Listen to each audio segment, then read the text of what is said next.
No matter what type of collector you are, we all have to start somewhere. This is how I started.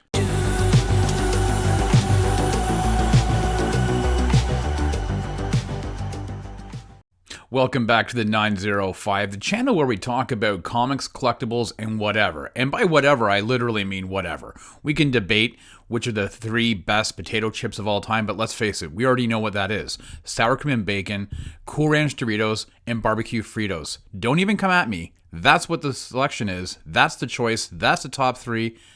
Everything else falls by the wayside. I am Rob, and in today's episode, I wanted to talk about how I got into collecting. Obviously, we all started with comic books at some point. I was pretty young when I started collecting comic books, or at least reading them, and really not appreciating that they may themselves appreciate in value as I got older. But that's fine. Reader comic books are just are what memories were made of. But I want to talk about how I got into what you kind of see behind me, whether it's some sort of smaller statues, the omnibuses that you might see, or even some of the slabbed comics that are adorning the wall. So I kind of wanted just to give you a brief understanding of where I started in the collecting business. No, I don't sell anything. I don't own a comic book store. How I started collecting.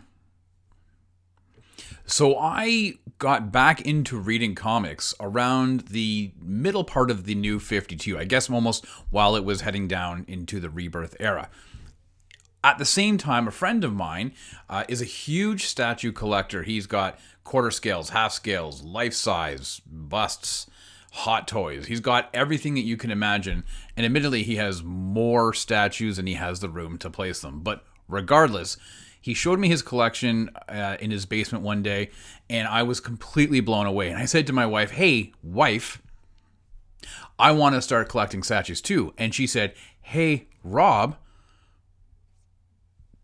So what we did is, in Toronto, there is a fan expo, and my buddy and I decided to go down, and he was looking at buying some comics, but he just kind of wanted to also browse around, take a look at stuff, and I wanted to look at getting my very first statue. I don't have the budget, though, to get a Prime 1 statue or a Sideshow statue. As much as I would love to, it's just not within my budget, which really just goes to say that it's not within the allowance that my wife gives me. So while down there, I ended up picking up my very first statue. I was very happy with it at the time. I still am happy with it. It's a Kotobukiya Flash statue. I got to tell you, when I laid eyes on this thing, I was completely blown away.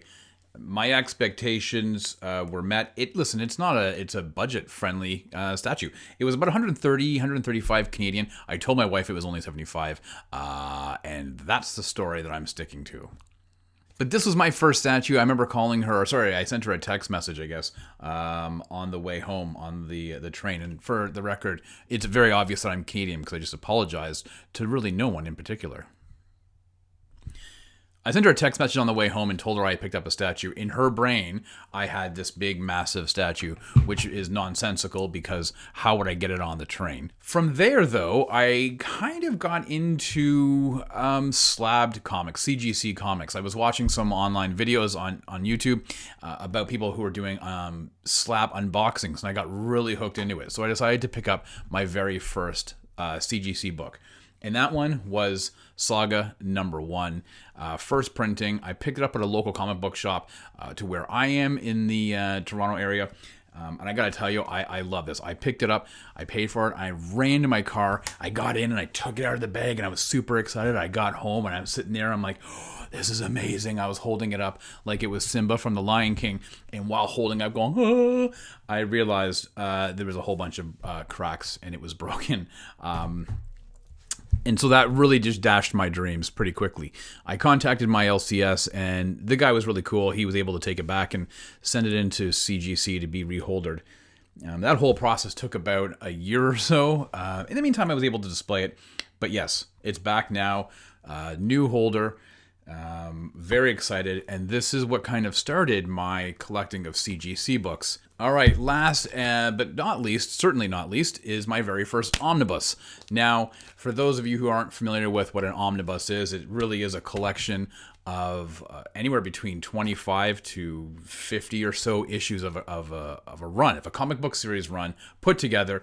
This is the Geoff Johns Green Lantern Volume 1. If you are familiar with the omnibus, and you would know this is one of the most popular omnibuses.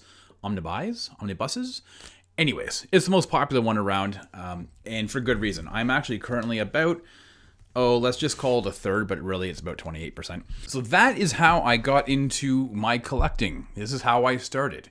Started with a Kotobukiya statue, went to a CGC Slab comic, and could you imagine if it actually went to a comet? That would be pretty awesome. If I actually was able to call NASA and say, hello, NASA, can I pick up a comic? And they say, yes, what asteroid would you like? And I say, aha, there's a difference between an asteroid and a comet, isn't there? But that's how I started collecting all the things that you see behind me, and what I will be discussing in future episodes, reviewing some of these statues, talking about some of these CGC books and ones that are coming out, and any new omnibuses that we'll have, and we'll do some reviews of those as well. So, all this to say, Fritos barbecue chips is probably the number one barbecue chip in my brain right now. I can't get it out of my head. I'm sorry for those who just like the normal Fritos. Those are atrocious. Why would you ever want to pick those? We all know the barbecue Fritos are the number one Fritos. And don't come at me about Ringolos. Ringolos are atrocious. They taste like crap, and they're an aberration, and they should never be sold in vending machines. Just saying.